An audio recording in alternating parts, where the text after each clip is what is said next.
어느 서비스 업종을 보더라도 다양한 유형의 진상 고객이 있기 마련이고, 이 진상 고객들은 언어로서 서비스업 종사자들한테 정신적인 피해를 주는 것을 넘어서 어떤 행동을 통해서 영업 그 자체에 피해를 주기도 하죠. 이렇게 직접적으로 영업에 피해를 주는 사람이 나타나면 경찰에 신고하는 경우가 많을 텐데요. 오늘 제가 말씀드리려고 하는 주제가 바로 이럴 때 신고하는 죄명인 업무방해죄입니다.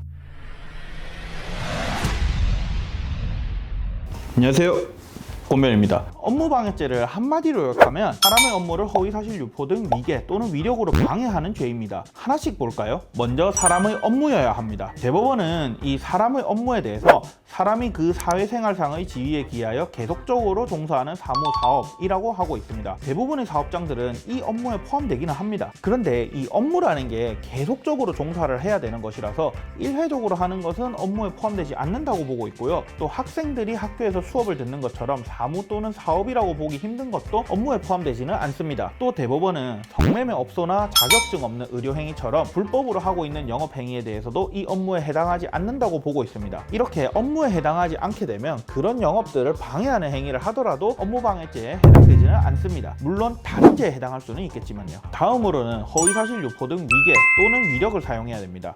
허위사실 유포는 뭔 뜻인지 알겠는데, 위계하고 위력이라는 게 일상생활에서 잘 안 쓰는 좀 생소한 법률 용어라서 무슨 뜻인지 잘 모르겠죠. 위계는 쉽게 말하면 상대방을 속이는 거고, 위력은 쉽게 말하면 상대방의 자유의사를 제압할 만한 힘을 말합니다. 조금 더 자세히 말씀드릴게요. 위계를 이용한 업무방해죄의 가장 대표적인 것은 시험지를 유출하거나 성적을 조작하는 행위입니다. 학교가 실시하는 시험이라는 업무는 모든 학생들이 사전에 시험 문제 및 답을 전혀 알지 못한 채로 실시되고, 그 객관적인 시험 결과에 따라서 학업 성적을 관리하는 업무입니다. 그런데 누군가가 학교 몰래 사전에 시험 문제지 또는 답을 유출했거나 사후에 시험 점수를 조작을 하게 된다면 그런 행위들은 학교를 속이고 학교의 정상적인 시험 업무를 방해하는 것이죠. 그래서 위계에 의한 업무방해죄가 성립됩니다.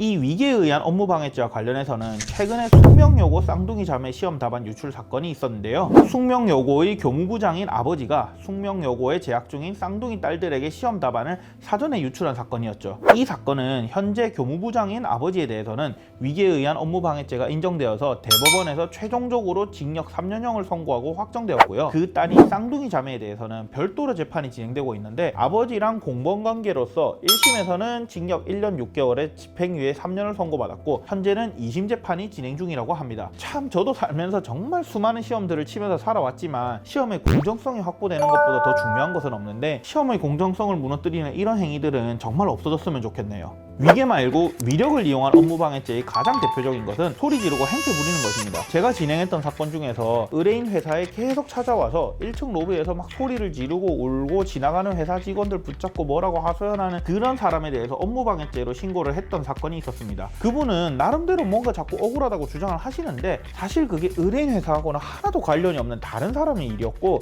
의뢰인 회사가 큰 기업이니까 막무가내로 찾아와서 본인 일 해결해달라고 생떼를 쓰는 그런 분이었죠. 이분은 1심에서 벌금형을 선고받았다가 2심에서는 선고유예로 더 감형이 되기는 했었습니다. 마지막으로 이렇게 허위사실 유포 등 위계와 위력을 이용해서 사람의 업무를 방해하면 업무방해죄가 성립됩니다. 방해행위라는 것은 지금 당장의 업무뿐만 아니라 전반적인 업무의 경영을 저해하는 것도 업무방해죄에 포함된다는 것도 참고로 알아주시면 좋겠습니다. 최근에 제가 인터넷에서 본 사례 중에서 음식 배달 기사한테 10원짜리, 50원짜리 동전 수백 개를 넣은 지퍼백을 건네주면서 계산을 한 사람이 있다고 봤습니다. 도의적으로 봤을 때 진짜 나쁜 사람이라는 생각밖에 안 드는데, 과연 이 사람은 법적으로는 책임을 질 수 있을까요? 일단 만약에 계산을 위해서 건넨 동전이 실제 금액보다 모자라다면 사기죄가 성립할 가능성이 있습니다. 모자란 금액만큼 본인이 이득을 보게 되고 수백 개의 동전을 건네줌으로써 본인의 범행 행위를 감추려고 했다고 볼 가능성도 남게 되니까요. 문제는 업무방해죄의 성립 여부입니다. 현재까지 우리나라에서는 단순히 동전으로 계산을 했다는 그 이유만으로 업무방해죄가 유죄로 인정된 사례는 없어 보입니다. 어찌됐든 동전도 우리나라에서 통용대로 화폐이기 때문에 이걸 결제 수단으로 하는 것이 위계 또는 위력이라고 볼 수는 없기 때문이죠. 다만 동전으로 음식값을 계산하면서 이 동전을 집어 던지거나 고성을 지르는 등 막 행패를 부린 경우에는 업무방해죄가 인정돼서 벌금 800만 원이 선고된 지방법원의 판례도 있습니다. 제 개인적으로는 누가 봐도 업무를 방해하려는 고의성이 짙어 보이고,